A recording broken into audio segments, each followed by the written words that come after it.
So my friends, this is my full and detailed review of the Samsung Q90T. This is also the same as the Q95T, it's the same panel, it just doesn't have the One Connect box. Now the one thing that you need to get your head around with Samsung is how their lineup this year is comparable to how their lineup was last year, and what there is a clear push towards is that 8K range. Certainly more of the newer tech has gone into the new Q950TS and Q800T, and less so in the 4K range, so they're definitely starting to make that transition. So the Q95T and the Q90T is actually more akin to the Q80R and the Q85R. So if you imagine going one step down for each of the models, so the Q80T for instance is more like the Q70 and the Q70 more like the Q60. So if you're looking for head-to-head comparisons, I'd recommend that you do that rather than looking directly side by side. So this TV is the successor to the Q80R, which you can see on screen now, which also was an incredible TV. Anyway guys, back to present day now, and this is the Q90T. So this is the same as the Q95T, it just doesn't have the One Connect box, everything is built into it. Now this has screen sizes available of 55 to 85 inches, so it can go really large. The one thing I really like about this is the assembly of the stand, so if you are going to be popping this on a stand, I really like it. It's got a very robust metal stand, as I mentioned in my unboxing video, and it's got a plasticky back to it, but it's assembled really well and looks great. If you're looking at wall mounting this, however, then the Visa mount is 8 inches by 8 inches or 20 centimeters by 20. This being the Q90T means that all of the ports are on the TV itself. There is no One Connect box. There's one HDMI which offers 120Hz gaming capability, another which will have eARC. One feature that I really like is the power unit is built into the TV and the power cable disconnects. So it means that one, you can buy an extended cable if you need to, but also you can channel that cable through the cable management system already built into the back of the TV. And this seems to work really well no matter what direction you want to channel that cable through. So guys, I do have to say that this is a really sexy looking TV. It does look the absolute business. On that central stand, especially with my dark background that I've got there and that black cabinet, this almost disappears into it. It really does look excellent. I love that central stand. It's substantial enough for it to keep the TV stable, but it also looks really good. And there is a gap, and that gap, although it might be off-putting to some, I think Samsung have been really clever, something which LG haven't been. And that gap is the perfect size to put a soundbar. So therefore you've got a 3.5-inch space there where a soundbar can slot in beautifully.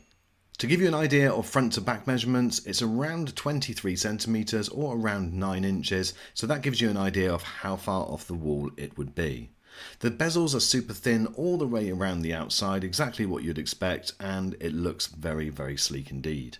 This obviously being an LED TV means it's going to be slightly thicker, but it still is only 3 centimeters, so if you did choose to wall mount this, then it's not going to be sitting far off the wall.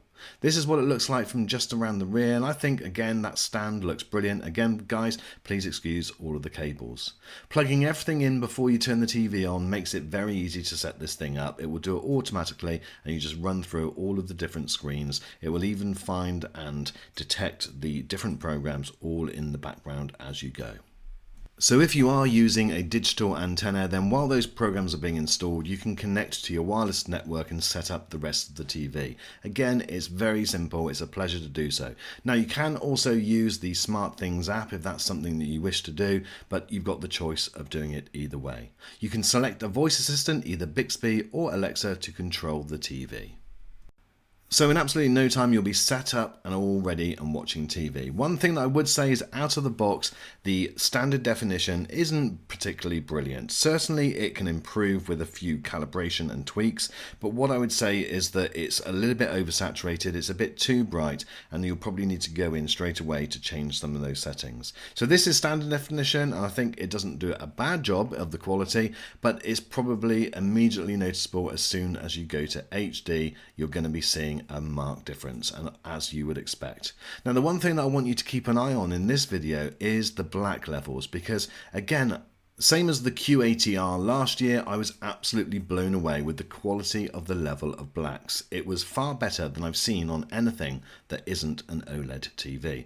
Okay, so let's now go into the settings and see whether we can get rid of some of that brightness and dampen it down to a more realistic picture setting. And hopefully that won't affect the black levels too much. Now, there's dynamic mode, there's standard, there's natural, but the one by far, in reality, when you're looking at the TV, is movie mode. Now, you can again go into the expert settings if you wish and tweak all of those different settings, but I think movie mode on its own, just as standard, did a really good job.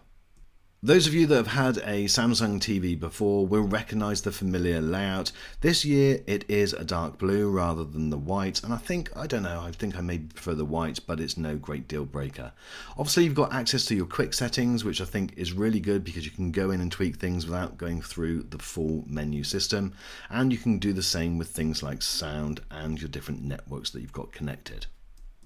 So from the really to easy to use home bar along the bottom, you can gain access to Samsung TV Plus, which gives you quicker access to other bits and pieces. Here you can access different apps like Apple TV, for instance, as well as some paid applications like Chili, and where you can get paid movies. Along the bottom bar, you've got all of the usual things that you would expect. Access to your live TV, to Netflix, to Prime Video, and crucially all of your on-demand services. You can connect straight into Netflix, and what I found was switching between Netflix and Amazon Prime, for instance, was absolutely lightning fast. You've also got the quick access on the controller, so again you can quickly go from Amazon Prime to Netflix without any issues whatsoever. It is literally lightning fast. Speaking of controllers, in this year's model you also get the second controller as well, this sleeker looking version than this one, which is a more bog standard type of controller that we've come to expect over recent years. The sleeker one is really comfortable to use, it's very clever with push buttons and up and down for the channels. You can access things like Netflix, Prime Video and Raccoon TV as well. Very simple to operate and definitely a joy and much improved. Now Samsung this year are quite rightly proud of their blacks. In fact, it's called a taste of black on the retail mode demo, which you can go into from the settings and install. And I do have to say, it is impressive. It is incredibly dark. It does look very good indeed. But we will do some more tests on that and do some comparisons as well. Now, if you do want to adjust the picture, then going into the settings again is very simple. Anyone with a Samsung TV previously or any TV can go in there easily. One thing that I like is the quick settings bar, so you don't actually have to go fully into all of the settings. You can switch between different modes from that quick settings, and you can take it down a notch, obviously from the dynamic mode that it would be normally in retail mode, taking it down to the more realistic movie mode. One thing that I would recommend that everybody does is turn off all of their eco settings unless they really want to. If you want to get the best picture out of this thing, those things do need to be turned off. Now, one thing that you'll notice straight away, or certainly in the literature, is that you will not see any literature for Dolby Vision. This does, however, support HDR10+. Now, I'm not going to get into the debate as to which is better or is it missing, is that a problem? I don't think it is, because all you need to do is look at the image that this TV produces. However, there will be people out there that will argue until the cows come home that Dolby Vision is important. And also what we know is that the people that they'll be arguing with are the people that say that it's HDR10+ that's important, and that is featured on this QLED. Let's now have a look at how this performs in gaming. Okay, so as soon as you switch your console on, it will automatically detect what's been detected and set it into game mode for you. What that will do is reduce the input lag and increase the response time, so therefore hopefully you shouldn't have to make too many other adjustments. Like with any of the other presets, you can go in and make any changes that you wish to. By the way guys, on the presets and all of the different menu options, I do recommend Vincent's channel at HD TV Test. He is an expert in going through all of the different modes on exactly what they'll do. He's far more knowledgeable than me, so I definitely recommend, if you're interested in going into the minute detail of all of those different tweaks, then definitely check out his channel. But I don't think this does a too bad job right the way in the start. Oh, by the way guys, this does support picture-in-picture, so if you are playing and you're in the room with someone that wants to watch, I don't know, what's that, Homes Under the Hammer or something like that, then you can put it on a small screen for them to keep them happy. Or alternatively, if you're wanting to keep an eye on a sporting event, then you can play your game still and also keep an eye on the latest score. But going back to the actual picture of the gaming mode, again, I think it does pretty good. Again, for a QLED telly, this is great. You can go in and make those tweaks if you want to. The one that I would definitely do is just take that sharpness right down to 0. It doesn't need to be there at all. If you want to increase things like shadow detail and things like that, you can do. But again, make any tweaks that you want to. That could be based on your location, your room, the brightness. All of those things are going to have an effect. So whereas some people get very, let's say, possessive about their picture settings, I think it's far more down to individual choice. What your eye suits compared to what my eye suits may be two different things. So guys, you're very welcome to leave your settings in the description for other people to try. I really do like trying other people's settings, and sometimes that I do find something is better than what I've been using, and so I'm grateful for that. So let me know what you'll be using, but you've got so many different options, they're there for you. Now, other things that Samsung are keen to get across in their 2020 models are the fact that they support FreeSync and variable refresh rate. You also have dynamic black equalizer, and with that high frame rate of 120 Hz, it supports very good high-speed gaming. There's 4K HDR, and of course the one thing that they'll push more than probably anything else, it's even in their little demo clip, is the fact that no burn-in or image retention. Now, if you are someone that uses the TV sound as your only sound system, you'll be pleased that Samsung's new 8-driver sound system is definitely an upgrade. It's a little bit broader and fuller, and I think it delivers a better overall image. However, I would still recommend going for a separate source like a soundbar or a surround sound system. Let me know what you think.